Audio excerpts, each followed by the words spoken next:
Hello student, आप सभी का आपके प्यारे चैनल माही प्लस में स्वागत है। तो बच्चों, आज हम आपके सामने यूपी बोर्ड 2024 में आया हुआ एक प्रश्न पत्र लेकर के आए हैं। हम बीच बीच में आपके लिए क्वेश्चन पेपर के साथ साथ मॉडल पेपर भी देंगे ताकि आप बोर्ड एग्ज़ाम में अच्छे नंबर से पास हो सकें। तो यह बच्चों 2024 का क्वेश्चन पेपर है। यह 928 आपका विषय कोड है। 822 एच भी आपका पेपर कोड है। आपका पेपर 70 नंबर का होता है। समय 3 घंटे 15 मिनट का होता है और आपके लिए निर्देश दिए गए हैं। आप आराम से इस निर्देश को पढ़ सकते हैं।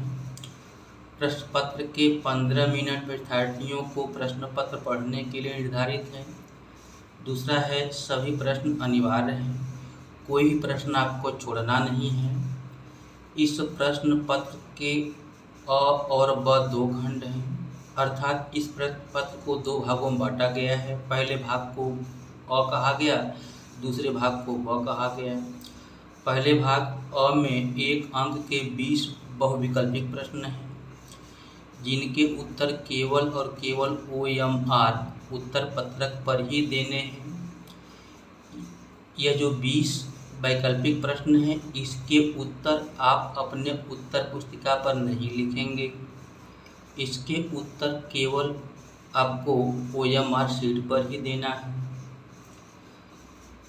OMR उत्तर पत्रक पर उत्तर अंकित किए जाने के पश्चात उसे काटे नहीं या इरेजर, वाइटनर आदि का प्रयोग न करें। मतलब बच्चों, इसका तात्पर्य हुआ कि आप OMR शीट को एकदम सावधानी पूर्वक भरेंगे। आप अपने प्रश्न के आंसर को कंफर्म कर लेंगे कि यही ऑप्शन सही है, तभी आप OMR शीट को भरेंगे। अगर भरने के बाद भी उसको परिवर्तित करना चाहेंगे तो उस गोले को काटेंगे, यह उचित नहीं है, या वाइटनर लगाएंगे, यह उचित नहीं है, या इरेजर रबड़ से इरेज करेंगे, मिटाएंगे, यह भी उचित नहीं है। इससे आपका OMR शीट फटने का डर होता है और वह कहीं न कहीं से क्षतिग्रस्त हो जाएगा। इसलिए आप एकदम जब कन्फर्म हो जाइए कि इस प्रश्न का यही ऑप्शन सही है, तभी उसको आप गोला करें। ठीक। खंड ब में 50 अंक के वर्णनात्मक प्रश्न हैं। 20 नंबर के आपके वैकल्पिक प्रश्न हो जाएंगे और 50 नंबर के वर्णनात्मक प्रश्न, जिसको आप उत्तर पुस्तिका पर लिखेंगे। खंड ब में कुल 5 प्रश्न हैं। प्रत्येक प्रश्न के प्रारंभ में स्पष्ट लिख दिया गया है कि उसके कितने खंड करने हैं। प्रत्येक प्रश्न के अंक उनके सम्मुख अंकित हैं, यानी जो प्रश्न आप करेंगे उसके सामने लिखा हुआ मिलेगा कि वह कितने नंबर का है, यानी कि सही उत्तर होने पर आपको कितने नंबर दिए जाएंगे।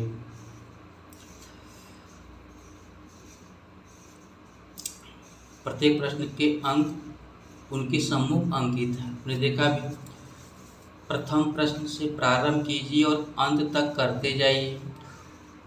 उस प्रश्न पर समय नष्ट मत कीजिए जो आप हल नहीं कर सकते हैं। कहने का तात्पर्य यह है बच्चों कि जो प्रश्न आपको अच्छे से आता है उसको आप पहले करें। जिस प्रश्न में आपको कन्फ्यूजन है उस प्रश्न को लेकर के आप अपने समय को बर्बाद न करें। ठीक। यदि रफ कार्य के लिए स्थान अपेक्षित है तो उत्तर पुस्तिका के बाएं पृष्ठ पर अंकित कीजिए और पृष्ठ को काट दीजिए। अर्थात उत्तर पुस्तिका के बाईं ओर आप ऊपर रफ लिख करके आप रफ कीजिए और फिर उसको कट कीजिए, या तो फिर उत्तर पुस्तिका के सबसे लास्ट वाले पेज पर आप रफ कार्य लिखें, उस पर रफ करें, पेज भर जाता है, फिर उसके बाद क्रॉस का चिन्ह बना दें। ठीक, हाँ ठीक, काट दीजिए। उस पृष्ठ पर कोई भी हल नहीं लिखिए। ठीक, तो जिस पेज पर आप रफ कार्य कर रहे हैं उस पृष्ठ पर कोई भी वर्क ऐसा न हो जो आपका सही हो। जिन प्रश्नों के हल में चित्र खींचना आवश्यक है उनमें स्वच्छ एवं शुद्ध चित्र अवश्य बनाइए। बिना चित्र के ऐसे हल अपूर्ण और अशुद्ध माने जाएंगे। बच्चों, जिस प्रश्न में चित्र बनाने के लिए कहा गया हो और जिस प्रश्न में चित्र बनाना आवश्यक हो उस प्रश्न में चित्र आप अवश्य बनाएं।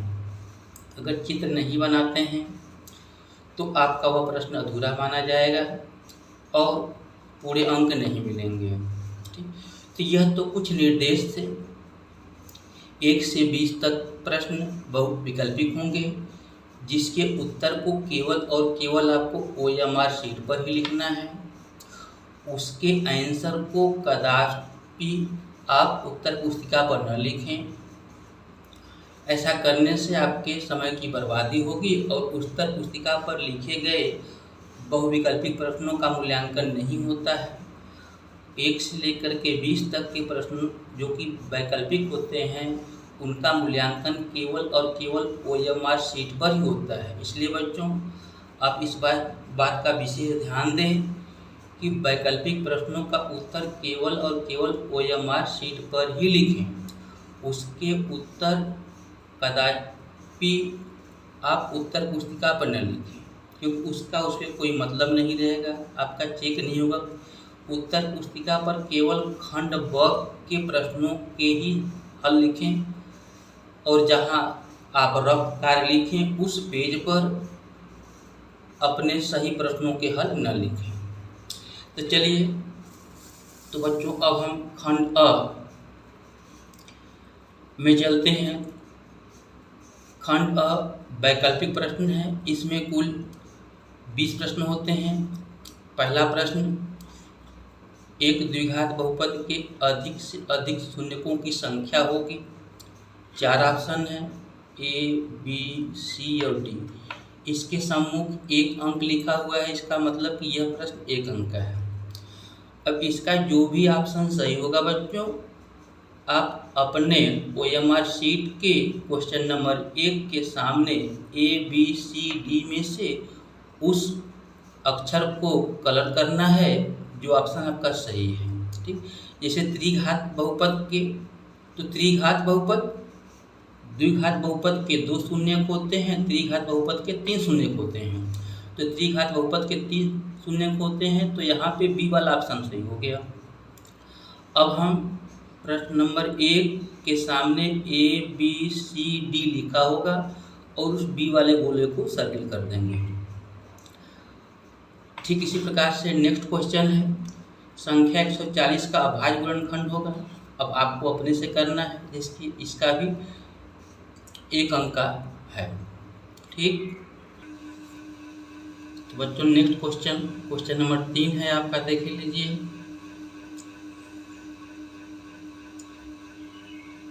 फिर क्वेश्चन नंबर 4 दिया हुआ है।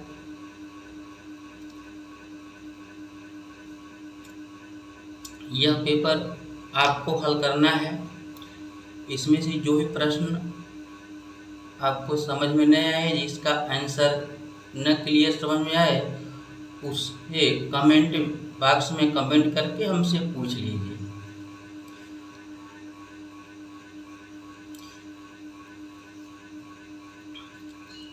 अगर आप चैनल पर पहली बार आए हैं तो चैनल को सब्सक्राइब करना न भूलें, क्योंकि इसी प्रकार के बहुत सारे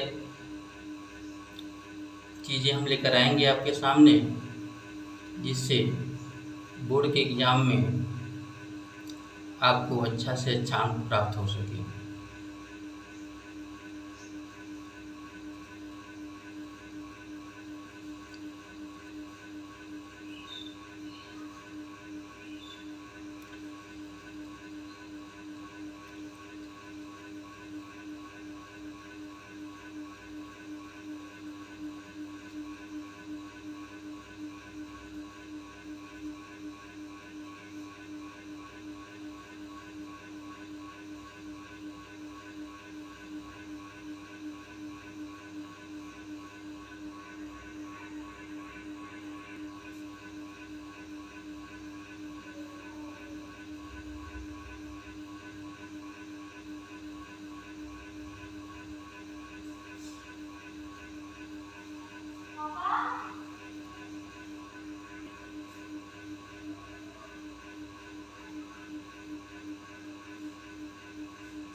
तो बच्चों यहाँ 1 से लेकर 20 तक के खंड अ के वैकल्पिक प्रश्न यहाँ समाप्त होते हैं।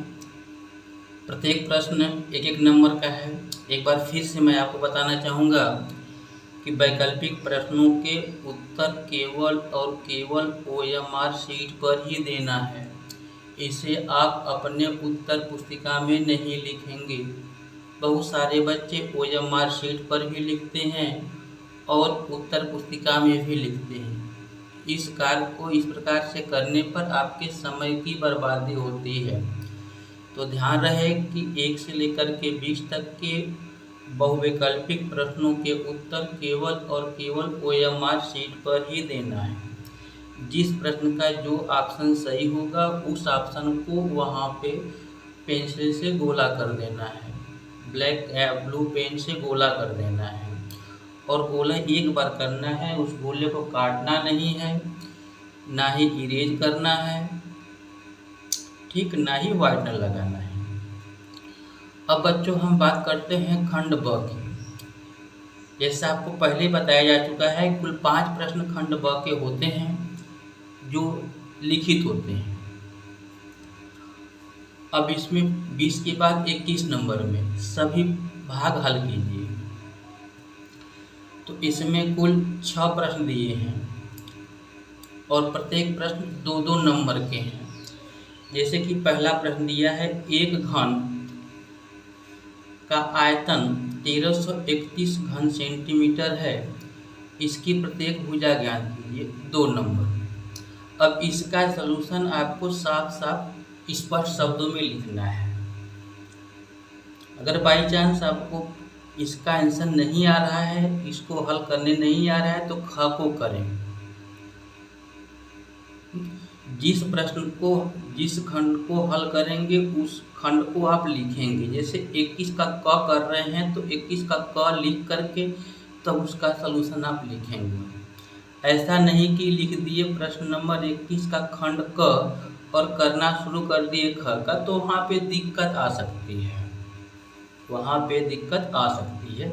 इसलिए ऐसा न करें, जो खंड डालें उसी खंड के उत्तर को आप लिखें। तो खंड क में एक घन का आयतन 1331 घन सेंटीमीटर है, इसकी प्रत्येक भुजा ज्ञात कीजिए। फिर खंड ख दिया है, यदि द्विघात समीकरण x² + 3x - p = 0 का एक मूल 2 हो तो p का मान ज्ञात कीजिए। ठीक, तो बच्चों इसी प्रकार से खंड ग दिया है, आप पढ़ सकते हैं।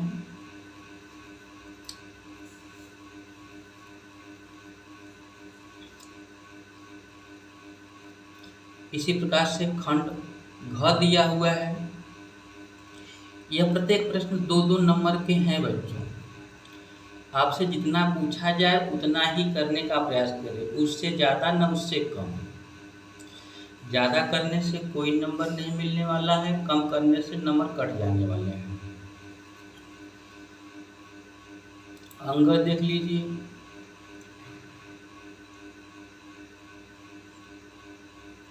यह 4 नंबर।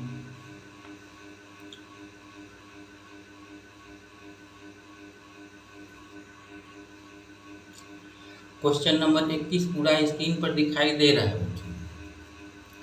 आप बीच में वीडियो रोक करके पूरा क्वेश्चन सॉल्व कर सकते हैं या स्क्रीनशॉट ले सकते हैं। अगर आपको वीडियो अच्छा लग रहा हो तो लाइक अवश्य करें, अपने दोस्तों में भी शेयर करें। यदि आप पहली बार चैनल पर विजिट कर रहे हैं तो चैनल को सब्सक्राइब अवश्य करें, ताकि इसी प्रकार से और मैथ से संबंधित जितने भी बोर्ड की दृष्टि से हम वीडियो लॉन्च करें आपको आसानी से पहुंच सकें। अब क्वेश्चन नंबर 22 यानी कि वर्णात्मक प्रश्नों का दूसरा भाग कहा है कि 5 खंड भागों को हल कीजिए। पहले वाले में था सभी भाग हल कीजिए और सभी भागों में कुल 6 भाग थे, 6 खंड थे, 6 हल करना है। अब क्वेश्चन नंबर 22 में किन्हीं 5 भागों को हल कीजिए। यहाँ आप देख पा रहे होंगे कि प्रत्येक क्वेश्चन 4-4 नंबर का दिखाई दे रहा होगा आपको। इसमें पहला दो ऐसे क्रमागत विषम धनात्मक पूर्णांक ज्ञात कीजिए जिनके वर्गों का योगफल 290 हो। तो इस प्रश्न को हल करेंगे तो आपको यह प्रश्न 4 नंबर देगा। सही होगा तो 4 नंबर देगा, अगर गलत होगा तो 0 नंबर देगा। अगर कुछ सही कुछ गलत नंबर सलूशन होगा तो कुछ नंबर आपको दे के जाएगा। ठीक, इसका दूसरा वाला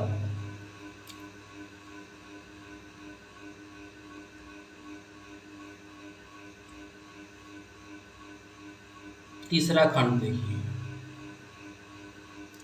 आप वीडियो को बीच बीच में रोक रोक करके क्वेश्चन को हल कर सकते हैं। अगर कोई क्वेश्चन नहीं समझ में आता है तो कमेंट बॉक्स में से आप बोलें, मैं अवश्य हल करके दिखाऊंगा।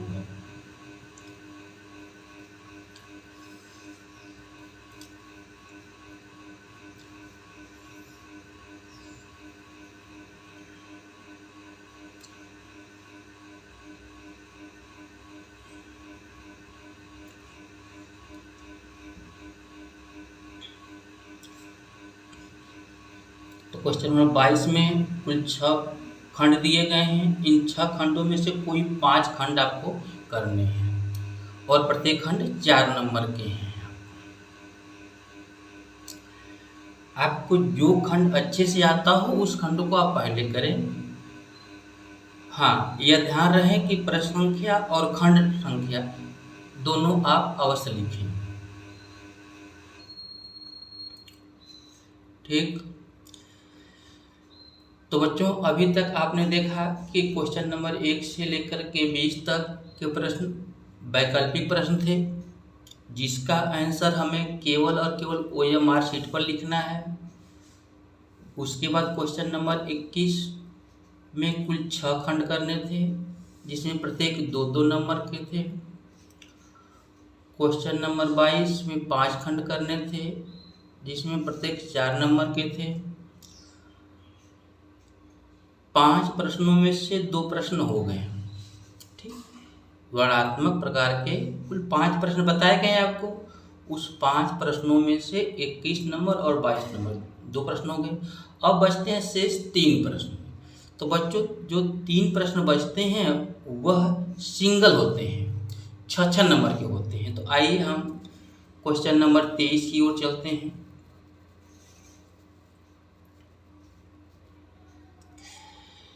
23 में एक प्रश्न यह दिया है अथवा यह दिया है। अथवा के ऊपर या नीचे इन दोनों में से कोई एक प्रश्न ही करना है आपको। यह नहीं कि दोनों ही प्रश्न आपको अच्छे से आ रहा है तो दोनों प्रश्न करते हैं, तो इसका कोई मतलब नहीं है। इन दोनों में से केवल एक ही प्रश्न करनी है, या तो अथवा के ऊपर वाला कीजिए या तो अथवा के नीचे वाला कीजिए। दोनों दशा में आप क्वेश्चन नंबर 23 डालेंगे। अगर अथवा के नीचे लिखेंगे तो क्वेश्चन नंबर 23 लिख करके आगे अथवा पार्ट लिख देंगे, और नहीं भी अथवा पार्ट लिखेंगे तो भी आपको नंबर मिलेगा। तो देखिए, ऊपर करेंगे तो भी 6 नंबर मिलेगा और नीचे करेंगे तो भी 6 नंबर ही मिलेगा। ध्यान रहे कि दोनों में से कोई एक ही करना है आपको। इसी प्रकार से बच्चों क्वेश्चन नंबर 24 आपको स्क्रीन पर दिखाई दे रहा है। इसमें 2 पार्ट है, एक अथवा के नीचे और एक अथवा के ऊपर। दोनों में से कोई एक ही करना है। आप जिसे भी करें अच्छे से करें, जहाँ उचित हो फिगर बनाने का, चित्र बनाने का, वहाँ चित्र का सहयोग अवश्य लें, चित्र अवश्य बनाएं।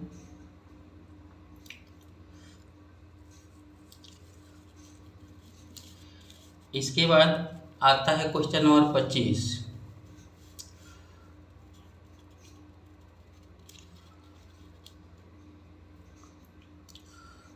में भी 2 पार्ट हैं, एक अथवा के ऊपर का, एक अथवा के नीचे का। तो दोनों में से कोई एक ही करना है।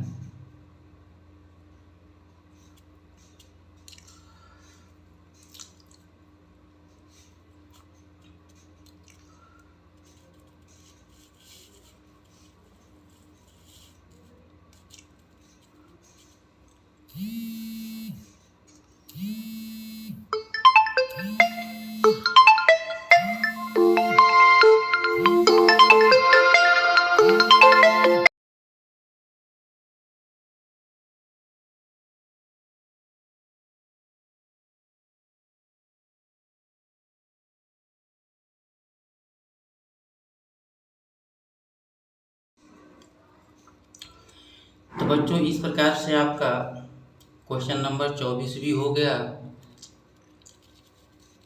और